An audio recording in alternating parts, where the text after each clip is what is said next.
Hey y'all, got Curtis here. So this is gonna be the first video in my Armory series. I'm gonna do like a whole series on the gear that I consider worthwhile, like including armor, weaponry, bags, all that stuff. This one's gonna be about the baby AKs. They are like the AKS series variants. What's so good about the AKS series as compared to the AK series is the AKS series actually has a little bit better ergonomics than its AK counterparts. So if we look at the AK-74, so that one doesn't even have a thing. We're just gonna do this little nifty trick right here. We're gonna find 100% durability gun, bam. Right, so 43 ergonomics starting out, right? And then if we go down to the AKS-74, which is gonna be the big baby that I'm gonna feature, this is gonna have 51 ergonomics. And so what this does is enable us to put in a larger magazine, which is going to tank our ergonomics. And whereas the AK-74, it would become virtually unusable, the AKS-74 variant is actually functional. Right? So that's going to be the big baby.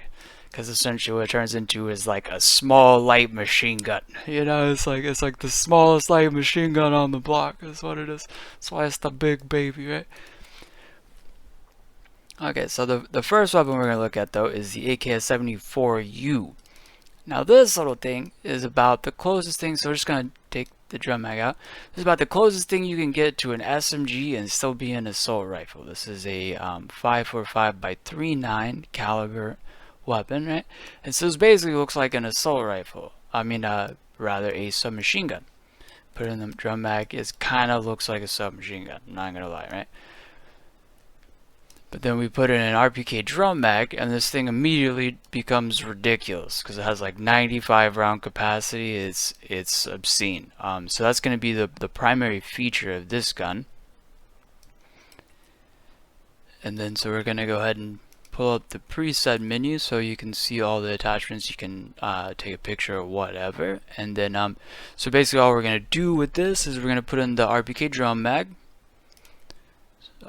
And then we're gonna just throw on a simple muzzle brake.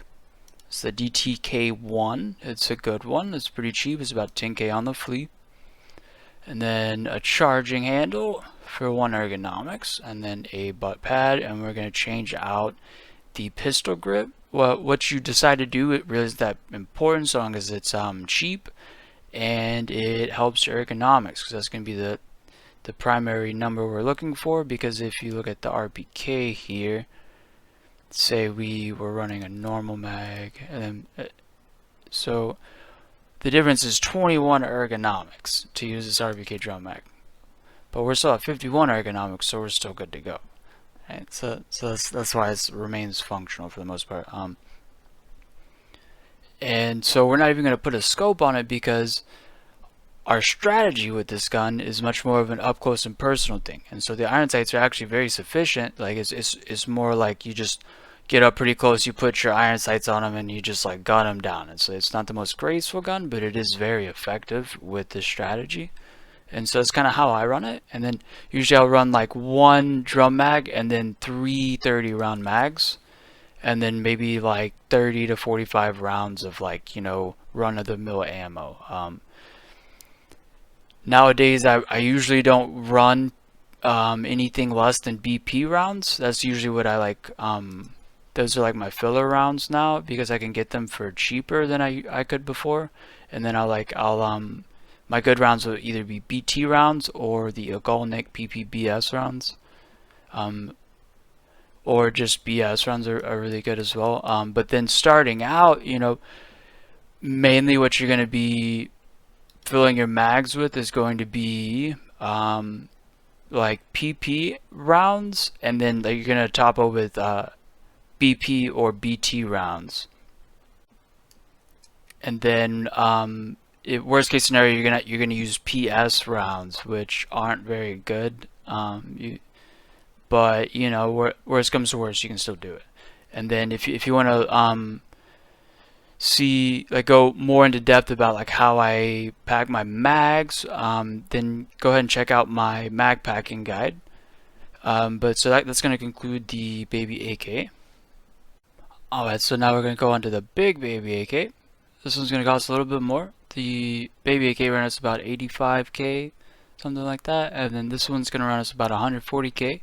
You save a little bit of money if we do this little trick here. We go to the flea market, hit the gear in the top corner right here, and then you're going to go to condition from, it's going to be 100 to 100. So now we're only looking at decent weapons. The reason why this is important is because the scav weapons with low durability, their accuracy is going to be totally tanked, so we're not going to use those. But so we can save like 10 to 15k like that. Now the most important piece of this loadout is more or less the Zukov handguard. It's a really good one. It might run you about like 20k on the flea, but it's worth it. And then we're gonna throw on the tactical grips that can just go right on it. If you throw on the rail to attach different ones, it's gonna cost you 7 ergo, so we're not gonna do that. Then it's gonna have the RPK drum mag. We're gonna run either 2 of these, one in the gun and then one in our secure container for like Edge of Darkness accounts. Standard accounts probably just gonna want to run 1 drum mag and then like 3 to 4 30 round mags. So like Edge of Darkness would be like 2 drum mags and then like 2 to 3 30 round mags with some like run-of-the-mill ammo just in case. Because you will eventually run out of, like you'll shoot 180 rounds, 190 rounds, and then so we're going to change out the pistol grip for some higher ergo. This one is a really good one, so as you have it unlocked in the trader. Like with the baby AK, it's not really too important to get like the very best one, so long as it does give you a substantial ergonomics boost to the point where like your gun is functional. Then that's really what we're looking for without also being like unaffordable, right? So that's pretty much our pistol grips. We're gonna throw a butt pad on there on the stock it comes with, because it's actually really good for ergonomics and it's decent. And we're gonna throw on the RPK charging, or the RP1 charging handle rather, for like a little bit of ergo. Put the Bastion dust cover on there. It gives a bit of stab boost and also lets us put on our scopes and sights. I use a holographic sight on this one. You could use a scope if you really wanted, and then like maybe top load some Egalnik PPBS rounds and just like bump people, but this is much more of like a fully automatic weapon, and I generally speaking I just run the holographic sight on it. I think it's a better fit for this gun. And then we're gonna throw on rail so we can put a flashlight on it. I always do it on the right side of the gun. I find it's like less obstructive for vision.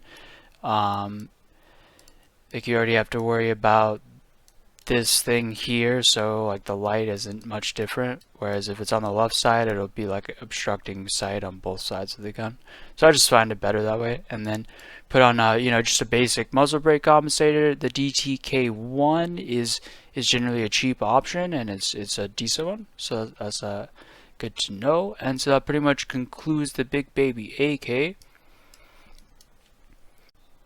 And so this is the first video of the Armory series I'm going to put out. The whole idea behind the Armory series is more than just like what I'll run, is more like the whole idea behind like having an armory and like it being like decks of cards. It's like cards in your deck, and I find like a lot of like having solid budget loadouts that you can rely on keeps you in raids. And also really knowing the high quality gear that you can run and get away with, that enables you to actually hit like the highest levels, because now running that gear actually makes sense. And so that's kind of the whole idea behind the Armory series. I'm gonna put out a whole bunch of stuff on like weapons, armor, bags, meds, all that good stuff. So yeah, let me know what y'all guys think. I'd appreciate it if you maybe subscribe, like, comment, any of that stuff. I'm just trying to get like a little following going. And yeah, let me know if you guys enjoy the content, and I'll catch you in the next one.